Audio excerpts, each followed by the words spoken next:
இன்றைக்கி என்ன பார்க்க போகிறோன்னா, நம்மளுக்கு வர சேலரி வச்சு எப்படி நம்ம மணி மேனேஜ் பண்ண போகிறோன்னு பார்க்குறோம். எக்ஸாம்பிள் ஒரு 20K சேலரி வாங்குறவங்க ஒரு 10K சேவிங் பண்ணுவோம் வச்சுக்கலாம். மிச்சம் இருக்கிற 10K வச்சு நீட்ஸ் அண்ட் வாண்ட்ஸுக்கு செலவு பண்ண போகிறோம்.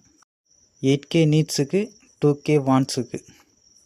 நீட்ஸ்னால் தேவையான பொருட்கள், வாண்ட்ஸ்னால் நம்ம விரும்பக்கூடிய பொருட்கள். இப்போது சேவிங்ஸ்க்கு வரலாம். சேவிங்ஸ் மோஸ்ட்லி நம்ம பேங்க்கில் தான் பண்ணுவோம். அதில் என்ன பிரச்சனைனா, இன்ஃப்ளேஷனே நம்மளால் பீட் பண்ண முடியாது. இன்ஃப்ளேஷன்னா என்னென்னா, விலைவாசி ஏறுதுன்னு சொல்லுவோம்ல, அதாவது பண வீக்கம் அப்படின்னு சொல்லுவாங்க. பணத்தோட மதிப்பு வந்து குறைஞ்சிட்டே வரும். இந்த பண வீக்கத்தை தடுக்கணும்னா என்ன பண்ணணும்னா, முதலீடு பண்ணணும், அதாவது இன்வெஸ்ட்மெண்ட்னால் ரொம்ப யோசிக்க தேவையில்லை. நம்ம மொபைல்லேருந்தே நம்ம இப்போ நிறைய ஆப்பர்ச்சுனிட்டி இருக்குது இன்வெஸ்ட் பண்ண. ஜஸ்ட் ஒரு டிமேட் அக்கௌண்ட் இருந்தால் போதும். இன்வெஸ்ட்மெண்ட்டில் 3 பிரிக்கலாம். அதில் first one high risk high reward, low risk low reward. High risk high ரிவார்டில் 2 மடங்கு லாபம் ஆகலாம், அந்த லாபத்துலேருந்து 2 மடங்கு நஷ்டமும் ஆகலாம். ரொம்ப சீக்கிரமாகவே நடந்துடும் அது.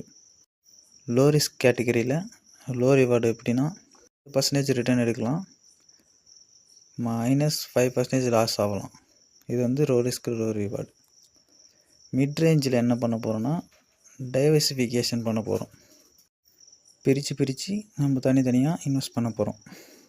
அதில் என்னென்ன பண்ண போகிறோன்னா, கோல்டு, ஈக்விட்டி, இண்டெக்ஸ் ஃபண்ட்ஸ். கோல்டில் 30%, ஈக்விட்டியில் 50%, இண்டெக்ஸ் ஃபண்டில் 20%. அதாவது கோல்டில் ஒரு 3K, ஈக்விட்டியில் ஒரு 5K, இண்டெக்ஸ் ஃபண்டில் ஒரு 2K. ஃபஸ்ட்டு 2 பார்த்தோம்ல, அதோட ஹைப்ரிட் வெர்ஷன் தான் இது. அதோட 2 கலந்த மாதிரி நம்ம பிரித்து ஆட் பண்ண போகிறோம். மிட் ரேஞ்ச் ரிஸ்கில் என்ன ஒரு அட்வான்டேஜ்னால், இந்த 3ல் நம்மளுக்கு ஏதாச்சும் கம்பல்சரி ஒன்று ஹை ரிட்டர்னில் இருந்துகிட்டே இருக்கும்.